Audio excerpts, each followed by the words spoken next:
पहचाने, ये 8 लक्षण प्रकट होने लगते हैं जिसके ऊपर प्रभु की कृपा होती है। हमारे ऊपर प्रभु की कृपा है, ये हम कैसे पहचाने? तो ये 8 लक्षण प्रकट होने लगते हैं जिस पर हरिजू की प्रियाजू की कृपा है। पहला, घोर अपराध करने वाले के प्रति भी दया की भावना, शांति पहला लक्षण है। भाव में भी पहले शांत भाव है। हमारे ऊपर श्री हरिजू की कृपा है, इसकी पहचान ये 8 लक्षण। पहला, शांति, अर्थात घोर अपराधी के प्रति भी गुस्सा ना क्षमा करना, ये हरि की कृपा का लक्षण है। देख लो भाई, घोर अपराधी शब्द तो जाने दो, जरा सा प्रतिकूल हो जाए तो लाख समझाओ पर भ्रकुटी तनी रहती है। भला ऐसा है? अपराधी पर भी क्षमा का भाव होना, ये हरि कृपा पात्र में ही होगा, अन्य में नहीं। तो अगर अपने हृदय में ऐसा लगे कि ऐसा नहीं है तो हरिजू से प्रार्थना करनी चाहिए कि कृपा करो, मेरे में सामर्थ्य आवे। दूसरा, अनुसूया, वो किसी भी के प्रति कभी भी कोई दोष दर्शन ही नहीं करेगा। दोष कथन, दोष श्रवण की तो बात जाने दो। अनुसूया, दूसरों के गुणों में दोष ढूंढना, ये नहीं होता। हरि कृपा पात्र में ये नहीं होता। ये सब भजन के नाश करने वाले।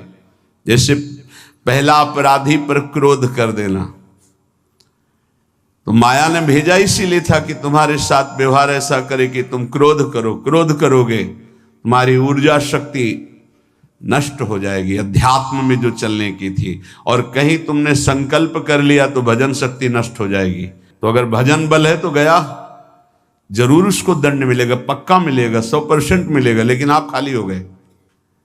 ना भजन करने की वृत्ति रहेगी और ना भजन रहेगा, दोनों बात।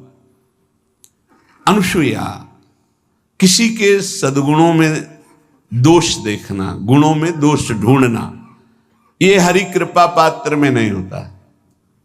ये बहुत मंगलमयी बातें हैं जिससे हमारा भजन मार्ग पुष्ट होता है।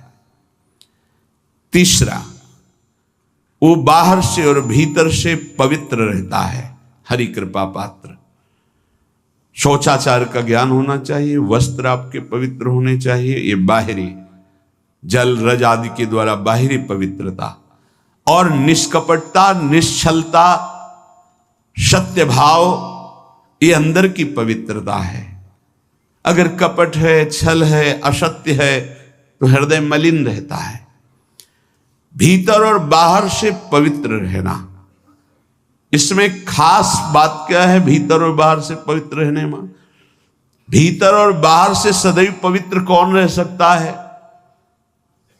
तो बोले जो पुंडरीकाक्ष भगवान श्री हरि का, प्रियाजू का स्मरण करता रहता है, वो शवायाभ्यंतर शुचि, वो बाह्य और अभ्यंतर दोनों से पावन रहता है। तीसरी जो कृपा का लक्षण है, अर्थात वो सदैव भगवत चिंतन परायण, शौचाचार का पालन करने वाला, बाहर और भीतर से हरि कृपा पात्र पवित्र रहता है। चौथा, ऐसे कार्यों का अनुष्ठान न करे जिनमें हमारा भजन छूटता है, जिनमें सत्य छूटता है, जिनमें भगवत भाव छूटता है। जैसे आपके ऊपर कृपा हुई, आप भगवत मार्ग में चल रहे हैं, अब आप ऐसे संसारिक कार्यों का अनुष्ठान कर रहे हैं जिनमें आपकी चित्तवृत्ति बिल्कुल भगवत विमुख हो रही, तो जीवन का लाभ क्या होगा? लाभ तो है भगवत स्मरण सहित।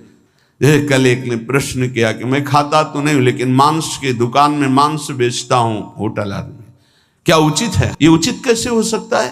तुम और भी तो व्यापार कर सकते हो। जरूरी है धर्म का पालन करने की इच्छा करते हो, धर्म आचरण करते हो, ऐसा नहीं। तो विरत बहुकर्मा, उन कर्मों से हमें विरत रहना है जो हमारे धर्म के विरुद्ध है, जो भजन के विरुद्ध है। हरि कृपा पात्र ऐसे कर्मों का अनुष्ठान कर ही नहीं सकता। अपने भजन का फल देखना भगवत कृपा पात्र के सबको प्रदान कर देना। हिम्मत है? अपने भजन, इतनी मेहनत से किया हुआ भजन, भजन होने के बाद हे प्रभु इस भजन का फल हो, सर्वे भवन्तु सुखिना सर्वे सन्तु निरामयः। यहां तो कहते महाराज एक माला रोज आपके लिए करता हूं कि आपकी बीमारी ठीक रहे, तो शेष किसके लिए करते हो प्रभु? शेष क्या? अगर इष्ट और गुरु के लिए तुम्हारा है कि एक माला करते तो फिर इतनी माला करते तो हमें क्या होगा?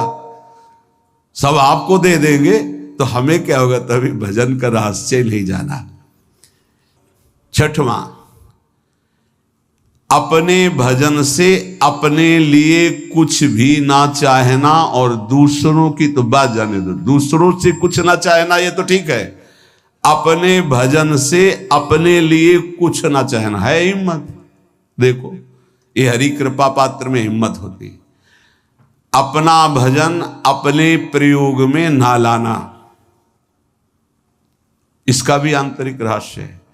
अपने प्रयोग में आप शरीर को लेकर के बोलेंगे, अगर स्वरूप को लेकर तो प्रयोग की कोई वहां जरूरत ही नहीं, स्वरूप पूर्ण काम है, वहां कोई अभाव नहीं। जब आप कोई भाव अपने लिए करेंगे तो देह भाव होगा, देह भाव से किसी विषय की मांग होगी। विषय पूर्ति भजन का फल नहीं होता, भजन का फल होता विषय निवृत्ति। बहुत जोर की बात है, कैसे समझ में आए? अपने भजन का भी फल अपने लिए नहीं, दूसरों से कुछ चाह रखना तो बात ही जाने दो, भजन से भी कोई अन्य सुख की चाह नहीं हुई। क्या चाहिए? भजन ही बनता रहे, भजन का फल भजन बनता रहे, खूब निरंतर जप करते रहे। सातवां, किसी भी मान सम्मान कीर्ति पद प्रतिष्ठा के मिलने पर हृदय का असंतुष्ट हो जाना, यह हरि कृपा पात्र का लक्षण होता है। प्रणाम नमस्कार जय हो तो हृदय में असंतुष्ट हो जाना चाहिए। कोई किंचन मात्र अभिमान न उदय हो जाए। प्रभु बचाओ, ये माया की चकाचौंध से बचा लो नाथ। कौन सा अपराध बन गया कि आपकी जय की जगह यहां हमको ऐसा सुनना पड़े। मान प्रतिष्ठा कीर्ति जिसके लिए बड़े बड़े लालायित रहते, हरि कृपा पात्र को विष की तरह चुभती है। और आठवां, किसी भी प्राणी समुदाय से संबंध ना रखते हुए सब पर दया की भावना, सब पर कृपा की भावना, सब पर करुणा मैत्री, पर किसी से ममता नहीं। ये सूत्र बहुत व्यवहार में प्रयोग करने योग्य है। सबसे करुणा और मैत्री, पर किसी से ममता नहीं। करुणा तो करी भरत जी ने, मैत्री भी की मृग से, पर ममता रहित नहीं रहे। ममता कर ली तो अगला जन्म हिरण का हो गया। ममता नहीं रखनी। निर्ममो निरहंकारा, करुणा मैत्री तो करनी है, जैसे इसमें आदेश है, गीता में जी आदेश है, अद्वेष्टा सर्वभूतानां मैत्रः करुणैव च, पर निर्ममो निरहंकारा, ये साधक की चतुरता है। प्राणी मात्र पर दया कृपा करुणा मैत्री, पर ममता नहीं। ममता किसी से, और यहां करुणा मैत्री ये तो गायब हो गई, केवल ममता रह गई है। अपने शरीर से ममता, शरीर संबंधियों से ममता, विषय भोगों से ममता, यही जहर है। संबंध में ये ममता ही जहर है, विचारों में अहंकार जहर है, कर्मों में ये आसक्ति जहर है। इसी जहर को मिटा दे तो जीवन मुक्त महापुरुष कर्म करते हुए, विषय सेवन करते हुए, वार्ता करते हुए, विचार करते हुए, बिल्कुल जहर रहित उसका जीवन हो गया। तो ये 8 बातें हरि कृपा पात्र में होती हैं, इनको बार बार सुनना, हृदय में धारण करना।